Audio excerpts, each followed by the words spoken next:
We have the mayor of Olive Branch, Sam Rikard, on the phone. Like I said, he's been mayor for quite a while, and he is a meteorologist, and he's going to give us a little weather report. And what I like about it is every day on Facebook he'll post it early, I think like at 5 or 5:30. Okay. Mayor, are you online? Yeah, TJ, I'm here. Like Good morning. Stories you're there. I didn't mean to keep you. I know you're. Oh yeah, I'm listening to you. Cities and everything. You know, it's amazed me that I never knew you could watch radio. Yeah, it's pretty amazing. You know, and I've been watching you.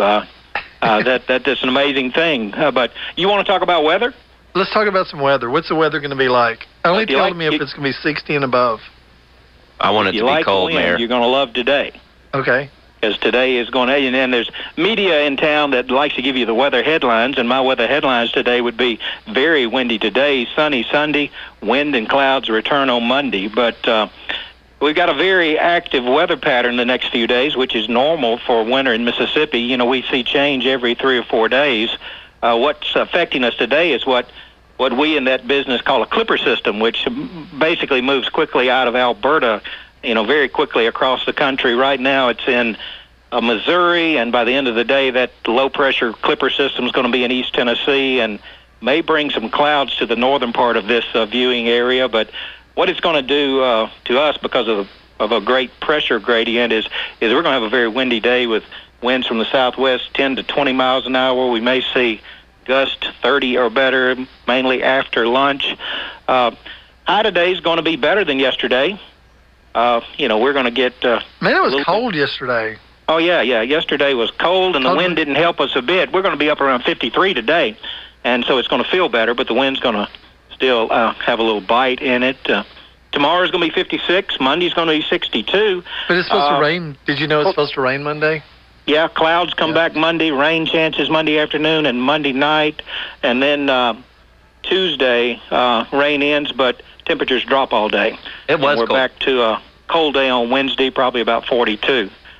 So it's normal weather in Memphis, but you know, typically this week is about the coldest week of the year on average. Average high is 48 this time of year, and the average low is 31. So the 10-day outlook shows basically slightly warmer than normal for Memphis area in January. So you know, so far we've kind of missed that big winter Arctic surge, and you know, we may get lucky this year. So a couple of days ago, there was some snow that came to the area, and it seemed like it was a little bit more than some people were expecting. What happened with that system? Well, you know, we always speak in generalities. So if you had watched my forecast a couple of days before, you would have seen a reference to slight chance of snow flurries. So I covered it. See. On that day, but what happens is when you have the cold air comes in, and we call it the backlash. You know, the clouds, cold air comes in, and moisture wraps around that low pressure system, and basically, cold air can't hold as much moisture as warm air, so it was squeezing those last few little droplets of moisture out of the air, and we had some snow flurries, and you know, I was looking out my window at City Hall right after lunchtime that day, and it almost looked like a white out there for about 5 minutes, and I thought, oh my goodness, I need to go to Twitter and Facebook and update my forecast quickly so I can be right. But then it ended. Yeah, you know, I live in Bartlett, and I joke about this, but I'm also serious about it too. It seems like sometimes the weather just a few miles apart can be almost completely different. But I got home and there was the snow that was on my grill on the patio looked like kind of like those little round styrofoam pellets. Yeah, right. And I'd never seen that before. Well, that's called grapple. Yeah, that was kind of different. That's grapple. I think you probably saw several people referring to that. Like beanbag in the.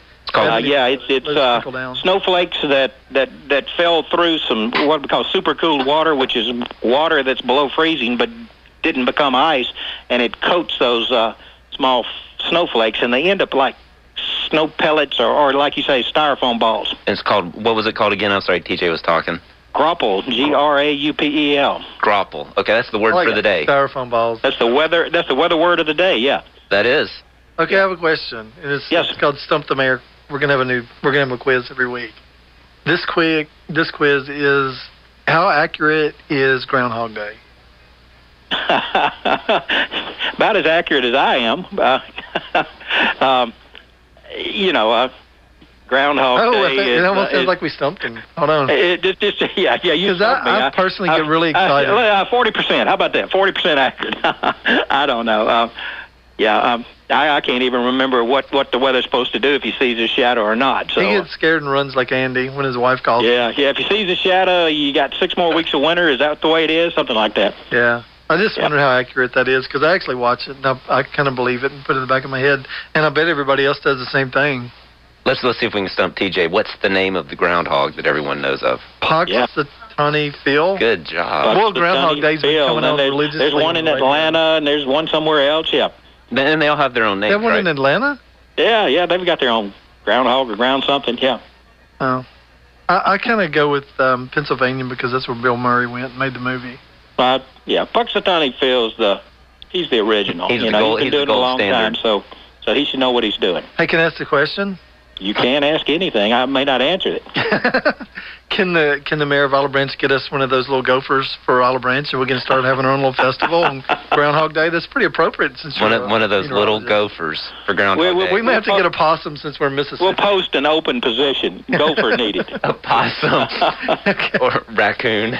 Right. Yeah. Well, thanks for calling in. I appreciate it, and I hope we start doing this on a weekly basis. But let's check into that, getting some kind of animal in Olive Branch, and we can have us our own little festival. It'll be fun. As pretty as the South Haven, as pretty as South Haven is, Olive Branch is even prettier, and that would be so cool to do. And the news camera, they have their little thing out there on your new building, and we ought to think about doing that. There are a couple of news cameras. One of the TV stations has a camera that shows the back of City Hall, and the other TV camera, other station shows the front of City Hall. So they've got us covered.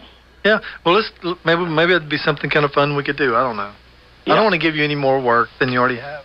Yeah, don't overload me now. Okay, all right. We're going to take a break. We've got a couple more guests, and thank you very much to Mayor Rikard. Thanks, Mayor. And we will talk to you again next week. Thank you.